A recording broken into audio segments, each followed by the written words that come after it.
1945 সালের ২৬ জুন সারা বিশ্বের ৫০টি দেশের প্রতিনিধিরা যুক্তরাষ্ট্রের সান ফ্রান্সিসকোতে জাতিসংঘের আন্তর্জাতিক সংস্থা বিষয়ক সম্মেলনে মিলিত হয়ে একটি সনদ প্রণয়ন করেন।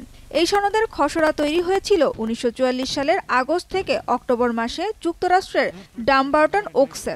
চীন, সোভিয়েত ইউনিয়ন, যুক্তরাজ্য ও যুক্তরাষ্ট্রের প্রতিনিধিদের যৌথ আলোচনার ভিত্তিতে সনদটি কার্যকর হয় ১৯৪৫ সালের ২৪ অক্টোবর। প্রতিষ্ঠিত হয় আন্তর্জাতিক সংস্থা জাতিসংঘ।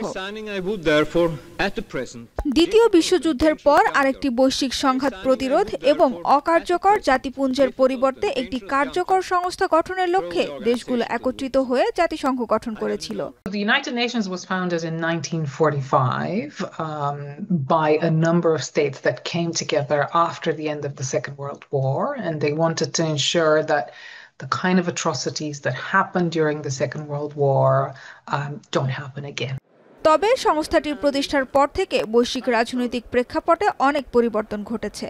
সারা বিশ্বে শান্তি প্রতিষ্ঠার উদ্দেশ্যে গঠিত জাতিসংঘ বর্তমানে ক্রমবর্ধমান অস্থিতিশীল বৈশ্বিক পরিস্থিতির মধ্য দিয়ে যাচ্ছে, যেখানে দিন দিন বাড়ছে মানবিক সংকট ও কূটনৈতিক ব্যর্থতা। During the past 2 decades, the United Nations has faced new crises, new problems, but perhaps what it has faced that it has never faced before is a reluctance on the part of states to come together and resolve their conflicts either within the United Nations or through agreement.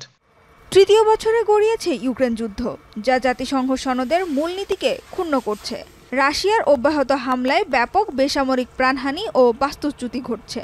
সুদানে সামরিক প্রতিদ্বন্দ্বী গোষ্ঠীগুলোর সংঘাত বিশ্বের সবচেয়ে ভয়াবহ মানবিক বিপর্যয়গুলোর একটিতে পরিণত হয়েছে, যেখানে লাখো মানুষ বাস্তুচ্যুত হয়েছে এবং ত্রাণ পৌঁছানো কঠিন হয়ে পড়েছে।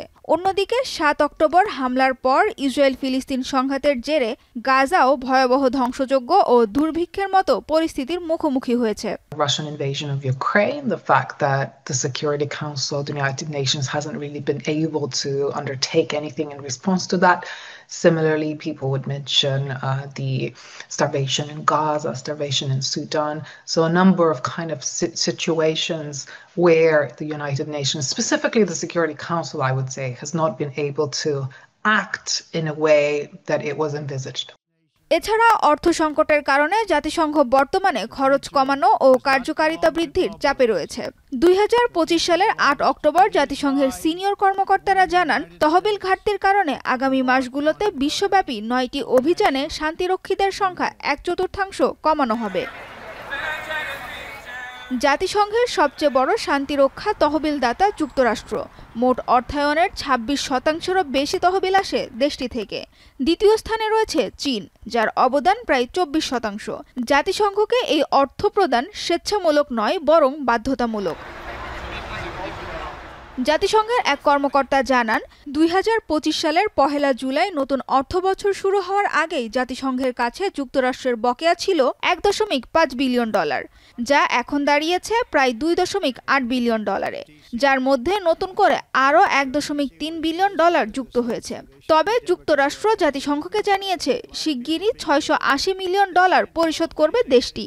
A number of countries have not paid their contributions, and in previous years, countries would step in and fill the gap. However, in the last 5-10 years, we are really talking about a budgetary crisis where big countries are refusing to pay their contributions for a number of different reasons. But what it has meant is that the United Nations, a number of institutions of the United Nations, is unable to perform its work, it's unable to plan, it's unable to be strategically present in discussions. And I want to underline that this has also been a strategy to make an institution that was considered big and important in the area of international relations to make it small and inefficient. বিশেষজ্ঞরা বলছে, কর্তৃত্ববাদী শাসন ব্যবস্থার উত্থান জাতিসংঘের কার্যক্রমকে প্রভাবিত করছে। কিছু সদস্য রাষ্ট্র সচেতনভাবে আন্তর্জাতিক প্রতিষ্ঠানগুলোকে অস্বীকার করছে এবং জাতিসংঘের প্রক্রিয়াকে দুর্বল করার চেষ্টা করছে। সানজিদা ইসলাম তন্নি, এখন বিশ্ব। কালার এক্সপার্ট, জর্জ স্যাপ এবং মাইল্ড অন হ্যান্ডস টেকনোলজি সমৃদ্ধ অরিক্স ক্রিস্টাল ওয়াশ আপনার লন্ড্রি এক্সপার্ট।